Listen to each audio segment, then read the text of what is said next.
Jujutsu Kaisen sequel Modulo chapter 1 is here. तो आज की वीडियो में हम इसी चैप्टर के बारे में बात करेंगे। तो वीडियो को लाइक कर दो और तुम्हें पता है कि चैनल के साथ क्या करना है।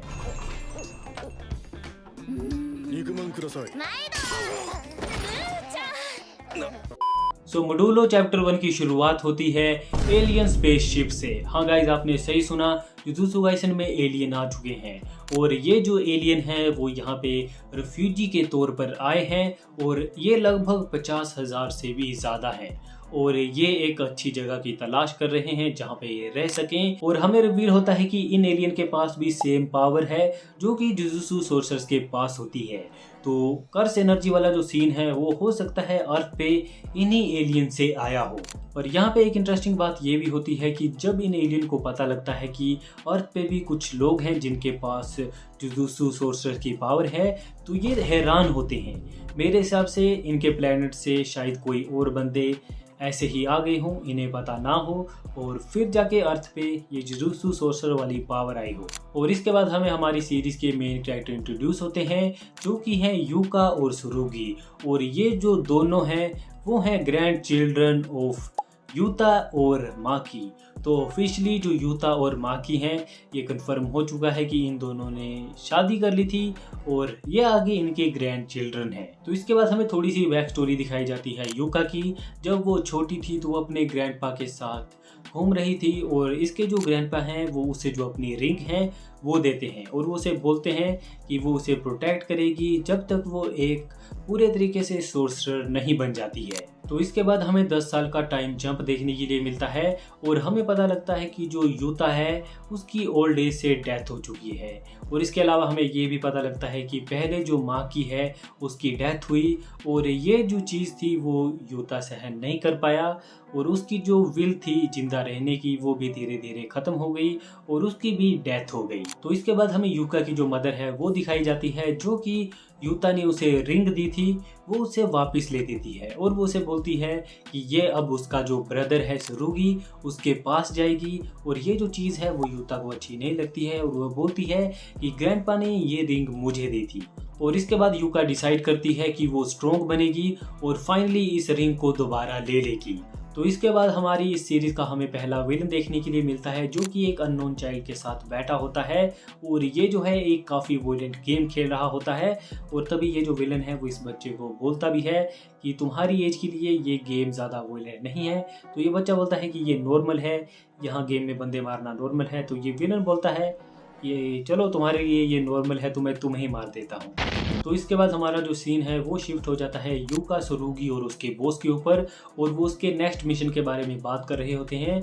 ये वही मिशन है कि जो बच्चे हैं वो किडनैप हो रहे हैं और उनका यूज़ हो रहा है कर्स एनर्जी के लिए। और जो पुलिस है वो किसी भी जो सबूत है उसको ट्रैक नहीं कर पाई है। तो अब यूका और जो सुरुगी हैं उनको चूज़ किया है इस मिशन के लिए। और इसके बाद हमें रिवील होता है कि ये मिशन पे अकेले नहीं जाएंगे, इनके साथ एक और करैक्टर होगा जिसका नाम है मारू। और तुम्हें पता नहीं है तो ये एलियन है। स्पॉइलर वार्निंग गाइस, ये तो लेटेस्ट न्यूज़ है। तो इसके बाद हमें रिवील होता है कि ये जो मारू है वो बाहर की कंट्री से आया है और इसे जो कर्स एनर्जी है और जो जुजुत्सु सोर्सर हैं उनके बारे में ज़्यादा कुछ पता नहीं है। और अभी तक जो मुझे फीलिंग आ रही है वो आ रही है जुजुत्सु काइसन की जो शुरुआत के चैप्टर थे उनकी। तो अब हमारा जो ट्रियो है वो बन चुका है जिसमें तुम्हें पता है कि कौन है, एक यूका, एक सुरुगी और ये मारू। और मुझे लग रहा है कि ये शायद मारू या फिर गोजो होने वाला है या फिर सुकना होने वाला है। तो इसके बाद हमें पता लगता है कि ये जो मारू है उसका एक अलग ही मिशन है। उसे पता करना है कि अर्थ पे ये जो बंदे हैं वो कैसे इस कर्स एनर्जी का यूज़ कर रहे हैं और एक तरीके से ये एक साथ कैसे रह सकते हैं। तो जो सुरुगी और यूका हैं उन्हें ये जो मारू है वो ज़्यादा कुछ पसंद नहीं आता है और वो इसे छोड़कर मिशन पे निकल जाते हैं।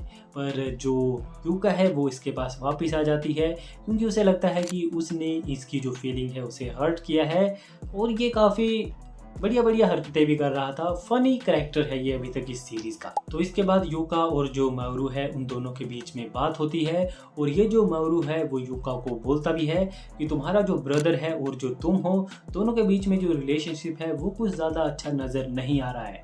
और ये जो यूका है वो उसे सारी चीज़ें बोलती है जो पास्ट में इसके और इसके ब्रदर के बीच में हुई और वो इसे बोलती है कि वो अब उससे स्ट्रॉन्ग बनेगी ताकि वो कभी भी उससे वो रिंग ना ले पाए। तो इसके बाद मावरू यूका को एक आइडिया देता है कि क्यों ना हम इस मिशन को अकेले ही कंप्लीट करें और इसकी वजह से तुम्हारी अप्रिसिएशन होगी और हो सकता है तुम्हें जो रिंग है वो भी मिल जाए। तो पहले जो यूका है वो हेजिटेट करती है क्योंकि अकेले ही मिशन पे जाना प्रोहिबिटेड है, प्रोहिबिटेड ही होता है ना या फिर कुछ और रहता है, और तुम समझ गए कि अकेले मिशन पे नहीं जा सकते हैं। पर ये जो यूका है वो इन दी एंड मान जाती है क्योंकि उसे जो अपनी रिंग है वो वापस चाहिए अपने ब्रदर से। पर जो यूका है वो मावरू को बोलती है कि तुम किसी भी सिचुएशन में मेरी मदद नहीं कर सकते। और जो मावरू है वो बोलता है कि जब तक मैं अपनी कर्स एनर्जी का यूज नहीं करूंगा तो कोई भी प्रॉब्लम नहीं होगी। तो इसके बाद हमें पता लगता है कि जो विलन है उसने यहाँ की जो सिटी है वहाँ की जो रोड है उन पे कुछ कर्स लगाया है जिसकी वजह से जो चिल्ड्रन है वो किडनैप हो रहे हैं। और जैसे ही इन्हें इस चीज़ के बारे में पता लगता है तो जो सुरुगी है वो भी यहाँ पे पहुँच जाता है। तो जैसे ही यूका और सुरुगी मिलते हैं तो उन दोनों के बीच में वही सिबलिंग वाली चीज़ें शुरू हो जाती हैं। और ये जो चीज़ है वो मावरू को ज़्यादा पसंद नहीं आती है क्योंकि उसका भी एक सिबलिंग है और वो बोलता है कि अगर तुम्हारे बीच में ऐसी चीज़ें रहती रही तो तुम दोनों का रिलेशनशिप ख़त्म हो जाएगा और ये चीज़ तुम बाद में रिग्रेट करोगे। और जो यूका है वो बोलती है कि उसे कोई भी फ़र्क नहीं पड़ता है कि उसके ब्रदर के साथ क्या होता है, उसे बस जो रिंग है वो वापस चाहिए। तो इसके बाद जो बात है जहाँ पे बच्चे किडनैप हो रहे हैं तो वहाँ पे ये वार्निंग टेप लगा देते हैं कि वहाँ पर कोई भी ना जाए। पर तभी वहाँ पे एक अचानक से बेवकूफ़ बच्चा आ जाता है जो कि सीधा वहाँ से भागता हुआ जाता है। ये इसके पीछे जाते हैं तो तब तक बहुत ज़्यादा देर हो जाती है। बड़े बड़े हैंड निकलते हैं जो कि इसे वहाँ से टेलीपोर्ट कर देते हैं किसी और ही जगह पर। और अब ये जो बच्चा है वो किडनैप हो चुका है इन सभी के सामने ही। तो ये चीज़ देख के जो यूका और सुरुगी हैं वो समझ जाते हैं कि जो उनका अपोनेंट है वो काफ़ी हाई लेवल कर्स यूज़र है। तो जो सुरुगी है वो यूका बोलता है कि मैं यहाँ पे चीज़ें संभालता हूँ, तुम वापस जाके रिपोर्ट करो। पर तभी ये जो सुरुगी है वो वहाँ से गायब हो जाता है और उसके जो कर्स टूल हैं वो वहीं पर ही रह जाते हैं और उसकी जो स्वॉर्ड है वो ज़मीन पे गिरी होती है। और जो यूका है वो ज़्यादा केयर नहीं करती है, उसे कोई भी फ़र्क नहीं पड़ता है उसके ब्रदर के साथ क्या होता है। तो जैसे ही यहाँ से सुरुगी गायब होता है तो उन्हें रियलाइज़ हो जाता है कि जो कर्स यूज़र है वो काफ़ी हाई लेवल बैरियर का यूज़ कर रहा है जो कि हाई लेवल कर्स एनर्जी है उसको रिफ्लेक्ट करता है। और इसी रीज़न की वजह से जो सोर्सेस हैं वो इसको नहीं ढूंढ पा रहे हैं। तो ये सारी चीज़ें विटनेस करने के बाद यूका यहाँ से जाने लगती है और वो बोलती है कि ये वापस जाके ये सारी चीज़ें रिपोर्ट करेगी, उसे ज़्यादा फर्क नहीं पड़ता है कि उसके ब्रदर के साथ क्या होता है। तो जैसे ही यूका यहाँ से जाने वाली होती है तो जो म्यूरू है वो उसको बोलता है कि तुम क्या कर रही हो, हमें पहले तुम्हारे ब्रदर को बचाना चाहिए, जब तक तुम रिपोर्ट करोगी तो हो सकता है वो तुम्हारे ब्रदर को मार दे। और जो यूका है वो उसको बोलती है कि तुम मेरे पर अपनी जो आइडियोलॉजी है वो मत डालो।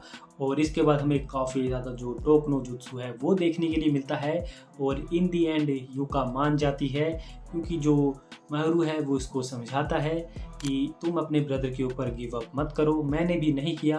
और इससे पता लगता है कि जो म्यूरू और उसका जो ब्रदर है उनके बीच में भी ज़्यादा कुछ नहीं बनती है और हो सकता है ये जो हमें स्पेसशिप में एलियन दिखाया था ये इसी म्यूरू का ब्रदर हो क्योंकि दोनों देखने में सेम ही है। तो इसके बाद म्यूरू का टोकनो जुत्सु सुनने के बाद यूका फाइनली मान जाती है और वो बोलती है कि वो अपने ब्रदर को बचाएगी नहीं पर उसे जाके एक पंच मारेगी। तो इसके बाद हमें दोबारा से सुरुगी दिखाया जाता है जो कि इसी विलन के सामने बैठा है और उसे इसने बांध के रखा है। और इसके बाद ये सारी चीज़ें होती हैं कि ये कैसे अपनी बैरियर का यूज़ कर रहा है। और इसके बाद सुरुगी से बोलता है कि तुमने बहुत बड़ी गलती की है क्योंकि अब जितने भी जुजुत्सु सोर्सर हैं उन्हें पता लग जाएगा। और ये जो विलन है वो बोलता है कि ये इसका लास्ट काम था, इसके बाद ये किडनैपिंग छोड़ देगा तो उसे कोई भी फ़र्क नहीं पड़ता है कि वो इसे ढूंढ ले क्योंकि वो यहाँ से जल्द ही चला जाएगा। तो इसके बाद सुरुगी से पूछता है कि तुम ऐसा क्यों कर रहे हो, तो वो उसे बोलता है कि एलियन आ चुके हैं। तो सुरुगी भी काफ़ी ज़्यादा हैरान होता है पर इसके बाद ये यही सारी बातें करता है कि एलियन अब आ चुके हैं और वही सारी ब्ला ब्ला वाली शिट। और ये बोलता है कि ये सबसे पहले एलियन जापान के ऊपर अटैक करेंगे, सारी चीज़ों के ऊपर कब्जा कर लेंगे और यही सारी इन दोनों के बीच में बात होती है। और इसी के साथ ये जो विलन है वो ये भी बोलता है कि क्या तुमने नोटिस किया है कि कलिंग गेम के बाद जितने भी जो सोर्सर हैं वो इतने ज़्यादा स्ट्रॉन्ग नहीं है। तुम खुद ही बताओ कि गोजो और जो यूजी है उसके बाद कोई इतना स्ट्रॉन्ग जुजुत्सु सोर्सर आया है, तो इससे इतना कन्फर्म होता है कि शायद से यूजी की भी डेथ हो चुकी है। और इसके बाद ये बोलता है कि अब जुजुत्सु सोर्सर इतने ज़्यादा स्ट्रॉन्ग नहीं है, तो जो जापान की जो वैल्यू है वो भी धीरे धीरे कम हो जाएगी और ये जो किड हैं ये मेरा लास्ट बैच है और इसके बाद हो सकता है वो इन्हें खरीदे ही ना। और मुझे इस विलेन की एक अच्छी बात लगी कि इसे भी जो बच्चे हैं वो ज़्यादा पसंद नहीं हैं क्योंकि वो इरिटेट करते हैं और पर्सनली मुझे भी कुछ ज़्यादा पसंद नहीं है। और इसके बाद ये बोलता है कि ये जो सुरुगी है उसको भी बेच देगा क्योंकि वो एक जुजुत्सु सोर्सर है, तो उसे भी अच्छा खासा पैसा मिल जाएगा। और तभी ये जो है वो सुरुगी को मारने लगता है और इसे काफ़ी सारी चीज़ें बोलता है। पर तभी यहाँ पे एंट्री होती है यूका की, जो कि दरवाज़ा तोड़कर अंदर आ चुकी है। और इसी के साथ हमें थोड़ा सा फ्लैशबैक देखने के लिए मिलता है कि उन्होंने कैसे सुरुगी की लोकेशन का पता किया। तो हमें पता लगता है कि जो मियारू की टेक्निक है उसका यूज़ करके इन्होंने इसकी जो लोकेशन है उसका पता किया था। तो यहाँ पे आते ही जो यूका है वो अपने ब्रदर के साथ फाइट करने लगती है, पर इसके बाद जो सरुगी है वो इसे पंच मारता है और इसको भी रियलाइज़ है कि उसका जो ब्रदर है वो उससे काफ़ी ज़्यादा स्ट्रॉन्ग है और उसे अभी बहुत ज़्यादा मेहनत करनी पड़ेगी अपने ब्रदर के लेवल तक पहुंचने के लिए। और इसके बाद फाइनली ये इस विलन से फाइट करते हैं, हैंड्स थ्रो करते हैं और हमें काफ़ी सारे न्यू मूव देखने के लिए मिलते हैं। तो ये वाली फाइट ज़्यादा लंबी नहीं थी पर जितनी भी थी इंटरेस्टिंग ही थी। और इसके बाद हमें जो सुरुगी है उसकी भी टेक्निक के बारे में पता लगता है, वो एक कर्स स्वॉर्ड का यूज़ कर रहा है। तो तुमने चैप्टर पढ़ा होगा तो तुम्हें पता होगा कि इसमें क्या कुछ हुआ है, मैं तुम्हें सारी चीज़ें नहीं समझाने वाला हूँ।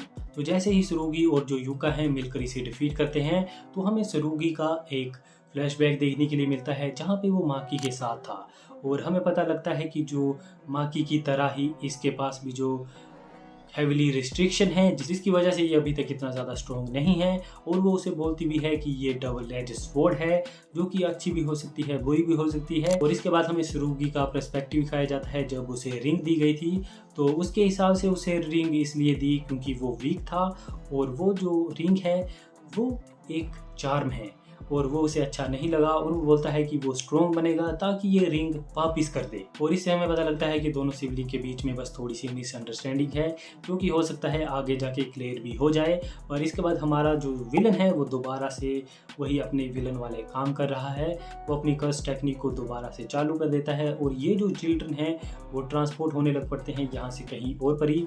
और उन्हें बोलता भी है कि अब कोई भी ऑप्शन नहीं है, ये सारे किड यहाँ से चले जाएंगे और मैं भी। और तभी हमें जो मारू दिखाया जाता है जो कि अपनी टेक्निक का यूज़ करता है और हमें उसके हेड के ऊपर थर्ड आई दिखाई जाती है और इसका यूज़ करते ही जो कर्स एनर्जी थी आगे वाले बंदे की वो पूरी तरीके से ख़त्म हो जाती है। पर ऐसा करते ही जो सुरुगी और यूका थे उन्हें पता लग जाता है कि ये जो मारू है वो एलियन है। तो इसी क्लिफ हैंगर के ऊपर ये चैप्टर एंड हो जाता है। तो नेक्स्ट चैप्टर में देखना इंटरेस्टिंग होगा कि ये एलियन वाली चीज़ों को कैसे हमें एक्सप्लेन करते हैं क्योंकि सीधे जुजुत्सु सोर्सरर्स थे एलियन। तो एलियन अभी तक थोड़े से ऑकवर्ड लग रहे हैं, तो आगे देखते हैं कि यूकी तबाता इसे कैसे एक्सप्लेन करेंगे। और आप मुझे कमेंट सेक्शन में ज़रूर बताना कि आपको ये चैप्टर 1 कैसा लगा। सॉरी गाइस, तो मैं ब्लैक क्लोवर के ऊपर भी काफ़ी सारी वीडियो बनाता रहता हूँ। तो यहाँ पे मैंने गेगे फुतामी की जगह जो ब्लैक क्लोवर के ऑथर हैं यूकी तबाता उनका नाम ले लिया। तो like share subscribe, bye bye.